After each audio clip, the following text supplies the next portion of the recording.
On the 11th of July, 1941, 6 months before Pearl Harbor, President Franklin D. Roosevelt signed a secret order creating an organization that would change the course of World War II and shape American intelligence forever. It was called the Office of the Coordinator of Information, later renamed the Office of Strategic Services, the OSS. This was America's first centralized spy agency, the grandfather of the CIA. But here's what makes it incredible. It was not staffed by career spies or military intelligence officers. It was built by scientists, athletes, Hollywood actors, Wall Street bankers, academics, and even magicians. What they accomplished in just 4 years, from absolute chaos to becoming the most innovative intelligence service in the world, is one of the wildest stories of World War II. And the gadgets, disguises, and missions they created sound like they came straight from a James Bond movie, except they were real. Before the OSS existed, American intelligence was a complete mess. The United States had no centralized spy agency. Intelligence gathering was scattered across military branches. The Army had one system, the Navy had another, the FBI handled domestic counterintelligence, and nobody shared information with anyone else. Different agencies actively competed with each other, hiding intelligence rather than sharing it. It was bureaucratic chaos that left America dangerously blind to threats. When war broke out in Europe in 1939, it became clear that the United States needed to catch up fast. European nations had centuries of spycraft experience. The British had MI6, one of the oldest intelligence services in the world. The Germans had the Abwehr. The Soviets had the NKVD. These were professional organizations with trained operatives, established networks, sophisticated techniques. America had nothing comparable. Enter William Wild Bill Donovan, a World War I hero who had won the Medal of Honor and built a successful Wall Street law practice. Donovan was not a spy, he was a lawyer and soldier. But he was brilliant, charismatic, imaginative, and had traveled extensively in Europe, observing how British intelligence operated. He convinced Roosevelt that America needed a centralized intelligence agency that could collect information, conduct sabotage, support resistance movements, and wage psychological warfare. Roosevelt agreed and appointed Donovan to run the new organization. But here's where it gets interesting. Donovan had no blueprint, no precedent, no trained staff. He had to build an entire spy agency from scratch, and he had to do it fast because war was coming. So he did something radical. Instead of recruiting from traditional military or intelligence backgrounds, he looked for unconventional talent. He wanted people who could think creatively, adapt quickly, take risks, and improvise under pressure. The result was the most eclectic spy agency ever assembled. Donovan recruited Yale professors who could analyze foreign documents. He recruited athletes who were physically capable of dangerous missions. He recruited Hollywood directors who understood propaganda and deception. He recruited businessmen who had foreign contacts and language skills. He recruited socialites who could infiltrate high society. He recruited scientists who could invent new gadgets and weapons. One of the most famous recruits was Julia Child. Yes, that Julia Child, the legendary chef and television personality. In 1942, she was Julia McWilliams, a 30-year-old woman who wanted to serve her country, but was told she was too tall for the Women's Army Corps. She joined the OSS instead and worked in the registry, handling classified documents. Later, she was posted to Ceylon and China, where she helped develop shark repellent for downed pilots, among other projects. She met her future husband, Paul Child, in the OSS. World War II literally created Julia Child's cooking career. She discovered French cuisine while stationed in Ceylon. But Julia Child was just one of thousands of unlikely spies. The OSS recruited actor Sterling Hayden, who would later star in The Godfather. They recruited future Supreme Court Justice Arthur Goldberg, who was a labor lawyer. They recruited historian Arthur Schlesinger Jr., who later became a Kennedy advisor. They recruited baseball catcher Moe Berg, one of the strangest operatives in OSS history. Moe Berg deserves his own story. He was a Major League Baseball player with a lifetime batting average of just .243. Not impressive. But Berg spoke 12 languages fluently, held degrees from Princeton, Columbia, and the Sorbonne, and had one of the most brilliant minds in sports. When the OSS recruited him, they sent him on an incredible mission: assess whether Germany was close to building an atomic bomb, and if so, assassinate the lead scientist Werner Heisenberg. Berg attended a physics lecture in Switzerland where Heisenberg was speaking. He carried a pistol and a cyanide pill. His orders were simple. If Heisenberg said anything indicating Germany was close to a nuclear weapon, Berg should shoot him and then take the cyanide pill to avoid capture. Berg listened to the entire lecture, determined that Germany was nowhere close to a bomb, and walked out without incident. He never told Heisenberg how close he came to death that day. The OSS also recruited from Hollywood, and not just actors. They recruited directors like John Ford, who filmed documentaries and propaganda. They recruited screenwriters to create cover stories for agents. And most fascinatingly, they recruited a professional magician named Jasper Maskelyne to teach agents the art of misdirection, illusion, and deception. Maskelyne ran training sessions at OSS schools, teaching agents how to use magic tricks for espionage, how to palm documents so guards wouldn't notice, how to create diversions to draw attention away from the real operation, how to use sleight of hand to swap papers or plant bugs, how to vanish objects or make things appear. These techniques, borrowed from stage magic, became core OSS tradecraft. Modern intelligence agencies still use similar methods. They just call it tradecraft instead of magic tricks. The OSS also established several training facilities where they taught espionage skills. The main training facility was called The Farm, located in rural Virginia. This was where agents learned weapons, explosives, hand-to-hand combat, parachuting, communications, surveillance, lockpicking, safecracking, and dozens of other skills. Training was intense and realistic. Trainees had to survive in the wilderness, break into secured buildings, evade capture, resist interrogation. One of the most important divisions of the OSS was research and development, run by a chemist named Stanley Lovell. Lovell's job was to invent gadgets, weapons, and tools that agents could use in the field.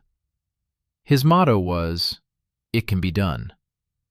No request was too crazy, no idea too outlandish. If an agent needed something, Lovell's team would try to build it. The result was some of the most creative and bizarre spy technology ever developed. They created exploding coal. It looked exactly like regular coal, but when shoveled into a boiler or train engine, it would explode and destroy the machine. Agents would sneak these fake coal lumps into enemy coal supplies. German trains and factory boilers would mysteriously explode for no apparent reason. The Germans never figured out why. They created explosive flour. It looked and felt like regular flour, but when heated, it would explode. Agents smuggled these into bakeries in German-occupied territory. When the baker tried to bake bread, the oven would explode. Sabotage that was almost impossible to detect or prevent. They created Aunt Jemima, an explosive compound that looked exactly like flour or pancake mix. Agents could carry it through checkpoints disguised as food. They could even bake it into actual pancakes and eat them to prove it was real flour. But add the right chemical trigger, and it became a powerful bomb. Chinese resistance fighters used Aunt Jemima to blow up Japanese targets throughout Asia. They created who, me? A chemical compound that smelled exactly like human feces. It came in small spray bottles or tubes. The idea was that agents could spray it on Japanese officers' uniforms. The officer would suddenly smell terrible, lose face in front of his men, suffer humiliation. It sounds like a prank, but psychological warfare was serious business. Anything that undermined enemy morale helped the war effort. However, the chemical was so powerful that agents using it also got contaminated with the smell, making it impractical. The OSS eventually abandoned it. They created limpet mines, magnetic bombs that could attach to the hull of enemy ships. Frogmen could swim underwater, plant the mines, swim away, and the ship would explode hours later. This technology revolutionized naval sabotage. They created silenced pistols and rifles, the well-rod pistol and others, that allowed agents to kill quietly. They created pin guns that looked like fountain pens but fired a single bullet. They created cigarette guns. They created tire spike deployments that agents could throw on roads to disable pursuing vehicles. They created poisoned pins, poisoned needles, poisoned powders. The poisoned powders deserve special mention. The OSS developed several lethal compounds that were colorless, odorless, tasteless, and deadly. They could be added to food or drink. Death would occur hours or days later and look like natural causes: heart attack, stroke, food poisoning. These were assassination tools, and the OSS used them. The agency's operations were not always noble or clean. They assassinated key Nazi and Japanese officials when needed, using poison, bombs, or shootings. They also created truth serums, drugs that would supposedly make prisoners talk under interrogation. The most famous was a cannabis derivative that they tested on unwitting subjects. The results were mixed. Sometimes people talked, sometimes they just got confused and paranoid. The OSS abandoned truth serums as unreliable, but research continued after the war and eventually led to the CIA's infamous MK-Ultra program. One of the strangest inventions was Beano, a hand grenade the size and shape of a baseball. The idea was that since most American men grew up playing baseball, they could throw a baseball-sized grenade more accurately than traditional, larger grenades. Agents and soldiers were issued these. They were reasonably effective, though sometimes the explosive was unstable and would detonate on impact like a real grenade, and sometimes it had a time delay, causing confusion. Eventually, the design was refined and became part of standard military arsenal. The OSS also pioneered new communications technology. They developed miniaturized radio transmitters that agents could hide in everyday objects. They created invisible ink formulas, some based on chemicals, some based on special paper that only revealed text under certain light. They created microdot technology, where an entire page of text could be photographed and reduced to the size of a period at the end of a sentence. An agent could send a letter that appeared innocent, but hidden in the punctuation were microdots containing military intelligence. The recipient would know where to look and could magnify the dot to read the message. They created L-pills, cyanide capsules that agents could bite down on if captured, ensuring a quick death rather than torture and interrogation. Every agent deployed behind enemy lines carried one. Some agents used them, most didn't, choosing capture and imprisonment over suicide. But having the option provided psychological comfort. If things went completely wrong, there was an escape. But perhaps the most important OSS contribution was not gadgets or weapons. It was human intelligence networks. The OSS established networks of spies and informants throughout occupied Europe and Asia. They parachuted agents behind enemy lines. They made contact with resistance movements. They coordinated sabotage operations. They gathered intelligence that shaped Allied strategy. One of the most successful OSS operations was in France, working with the French resistance to prepare for D-Day. The OSS sent dozens of agents into France months before the invasion. These agents contacted resistance groups, organized sabotage campaigns, gathered intelligence on German positions, and coordinated guerrilla attacks to disrupt German supply lines. When D-Day came on the 6th of June 1944, French resistance fighters, coordinated by OSS agents, blew up railways, cut communication lines, ambushed German reinforcements, and created chaos behind German lines that significantly aided the invasion's success. The OSS also operated extensively in Asia, particularly in China and Burma. They trained and equipped Chinese guerrilla fighters battling Japanese occupation. They conducted raids behind Japanese lines. They rescued downed Allied pilots. They gathered intelligence on Japanese troop movements and military capabilities. One of the most extraordinary OSS agents in Asia was a woman named Virginia Hall. She was an American who had lost part of her leg in a hunting accident before the war and walked with a wooden prosthesis she called Cuthbert. Despite her disability, she became one of the most effective Allied spies of World War II. She operated in occupied France, organizing resistance networks, coordinating sabotage operations, and evading capture despite being one of the Gestapo's most wanted people. The Germans called her the Limping Lady and desperately wanted to capture her. When France became too dangerous, Hall escaped over the Pyrenees Mountains into Spain, a grueling journey on foot over mountain passes, made even more difficult by her wooden leg. She later returned to France before D-Day, this time disguised as an old peasant woman, and continued coordinating resistance activities. After the war, she joined the CIA and continued working in intelligence.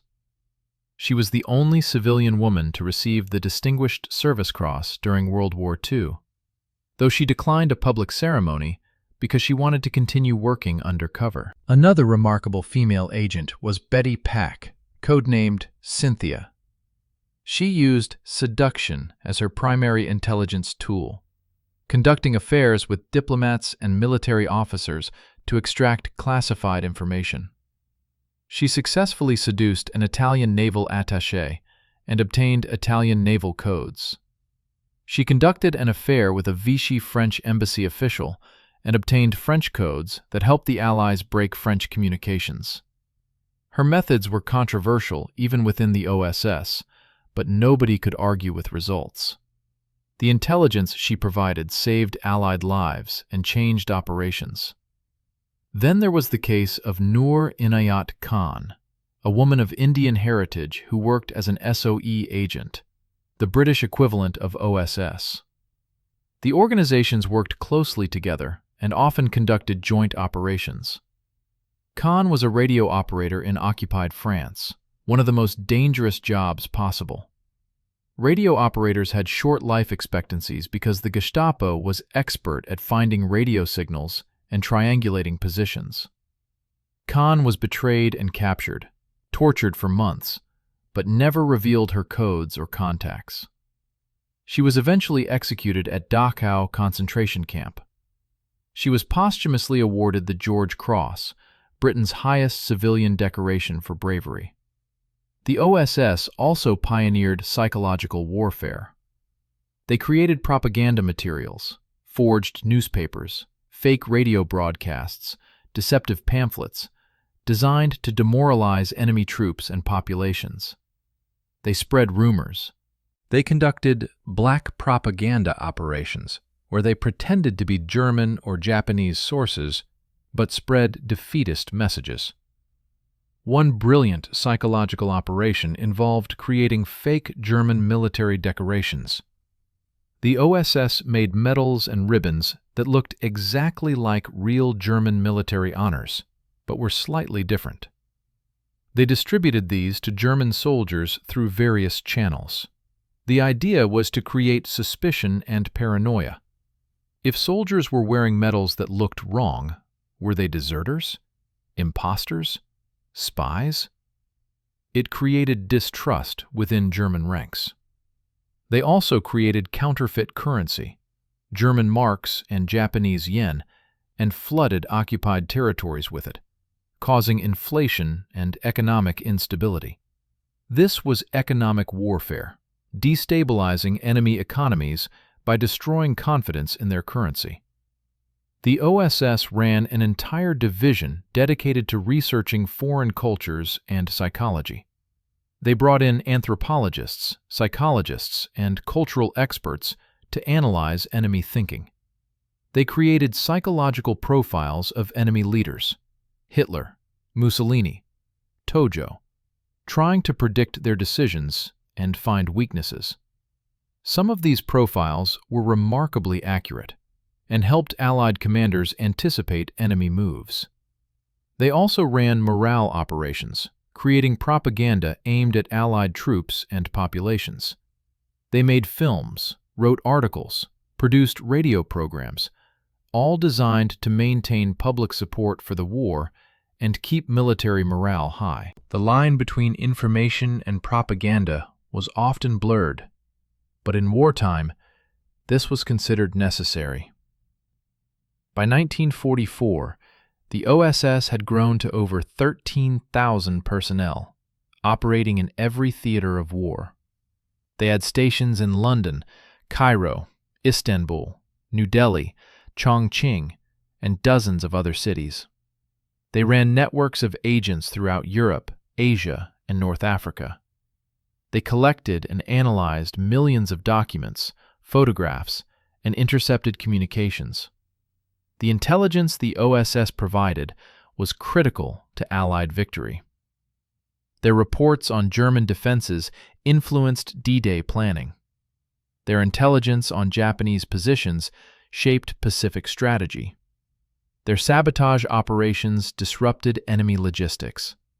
Their coordination with resistance movements tied down German troops that could have been used elsewhere. Their psychological warfare operations undermined enemy morale. But the OSS was not without problems and failures. They had turf wars with traditional military intelligence. They made mistakes. Agents were captured. Operations failed. People died. Some of their gadgets did not work. Some of their plans were overly ambitious. Donovan's management style was chaotic. He encouraged risk-taking and improvisation, which led to innovation, but also to confusion and occasional disasters. There was also the question of morality. The OSS conducted assassinations, used poison, engaged in torture during interrogations, ran brothels to gather intelligence, bribed officials, and used blackmail. They operated in moral gray zones that challenged traditional American values. But in total war against Nazi genocide and Japanese imperialism, these methods were considered justified. When the war ended in August 1945, the OSS had achieved its mission. But what would happen to it in peacetime? Many government officials, including President Truman, who succeeded Roosevelt, were uncomfortable with maintaining a large, secret intelligence organization during peace. The FBI Director J. Edgar Hoover, who had always resented the OSS encroaching on his territory, lobbied to have it disbanded. The military wanted intelligence back under their control. On the 20th of September, 1945, just weeks after Japan surrendered, President Truman signed an executive order dissolving the OSS. It ceased to exist. Personnel scattered. Some returned to civilian life, some joined the military or State Department, some joined the FBI. The organization that had helped win the war was unceremoniously killed. But the OSS's death was temporary. Within 2 years, it became clear that the United States still needed centralized intelligence, especially with the Cold War emerging. The Soviet Union was the new threat, and fighting Soviet espionage required sophisticated intelligence capabilities. On the 18th of September, 1947, President Truman signed the National Security Act, creating the Central Intelligence Agency, the CIA. It was essentially the OSS reborn, with many of the same personnel, same methods, same mission. Just a new name. Many OSS veterans joined the CIA and shaped its culture. Allen Dulles, who had been an OSS station chief in Switzerland, became CIA director. William Colby, who had been an OSS operative in Norway, later became CIA director. Richard Helms, another OSS veteran, became CIA director. The OSS's DNA was embedded in the CIA. The gadgets, the tradecraft, the focus on unconventional warfare, the willingness to operate in gray zones. All of this came from the OSS. But the OSS legacy extends beyond just the CIA. The organization proved that intelligence work requires diverse skills and backgrounds. The best spies are not always career intelligence officers. Sometimes they are chefs, baseball players, professors, magicians, socialites. Creativity and adaptability matter more than formal training. The OSS also showed the importance of technology in intelligence. Every major intelligence service now has a technical division developing gadgets, weapons, and tools for agents. The CIA's Office of Technical Service is a direct descendant of the OSS Research and Development Division. Modern spy gadgets, miniature cameras, concealed weapons, poison pens, tracking devices, all trace their lineage to OSS innovations. The OSS pioneered the integration of intelligence and special operations. Before the OSS, intelligence gathering and military action were separate. The OSS combined them. Agents who gathered intelligence also conducted sabotage, coordinated resistance, and sometimes fought directly. This model influenced the creation of modern special operations forces, like the Green Berets and Delta Force, which combine intelligence gathering with direct action. The OSS also demonstrated the value of working with allied intelligence services. The close cooperation between the OSS and British SOE, Free French Intelligence, and other allied services created relationships that endured into the Cold War. The special relationship between American and British intelligence, which continues today, was forged during World War II through OSS-SOE cooperation. Perhaps most importantly, the OSS showed that democratic nations could conduct effective intelligence operations without sacrificing their fundamental values, at least in theory. The OSS operated under civilian control, reported to elected leaders, and was eventually disbanded when the war ended. This set a precedent for democratic intelligence agencies that remains relevant today, even as debates continue about the proper balance between security and liberty, between necessary secrecy and democratic accountability. Looking back over 80 years later, The OSS seems almost mythical, an organization that existed for only 4 years, but changed intelligence forever. An organization staffed by professors, athletes, actors, and adventurers who learned espionage on the job. An organization that invented exploding coal, trained agents with magic tricks, and sent baseball players to assassinate physicists. An organization that helped win the greatest war in history, and then disappeared, only to be reborn as the CIA. The story of the OSS reminds us that in times of crisis, unconventional thinking and diverse teams can achieve the impossible. That innovation comes from bringing together people with different backgrounds and perspectives. That sometimes the best solutions come from outside traditional systems. That courage and creativity can overcome lack of experience. It also reminds us of the costs and complications of intelligence work. The OSS did heroic things. It helped defeat Nazi Germany and Imperial Japan, saved countless lives through intelligence and sabotage, supported resistance movements fighting for freedom. But it also did morally questionable things: assassinations, poison, torture, operating brothels, manipulating populations. The same organization that helped free Europe from Nazi occupation also laid groundwork for Cold War covert operations that were sometimes brutal and counterproductive. This duality is the essence of intelligence work.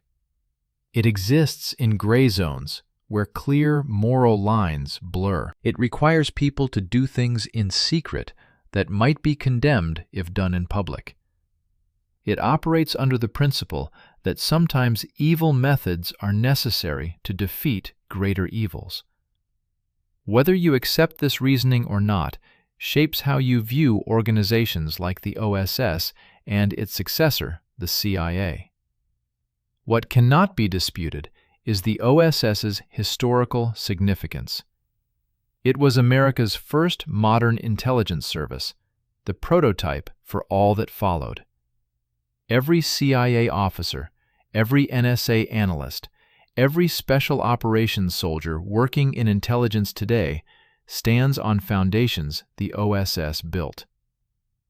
The tradecraft, the technology, the organizational structure, the integration of intelligence and operations, all of this traces back to those chaotic 4 years when Wild Bill Donovan assembled the most unlikely collection of spies in history and somehow turned them into a force that helped change the world. The OSS story deserves to be remembered, celebrated, and studied. It represents American innovation, courage, and determination at their best. It also represents moral complexity and the difficult choices democracies must make when fighting existential threats.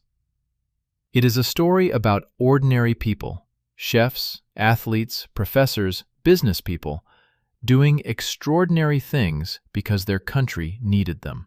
And ultimately, it is a reminder that history is shaped not just by armies and politicians, but by anonymous men and women working in shadows, taking risks, and sometimes giving their lives for causes larger than themselves.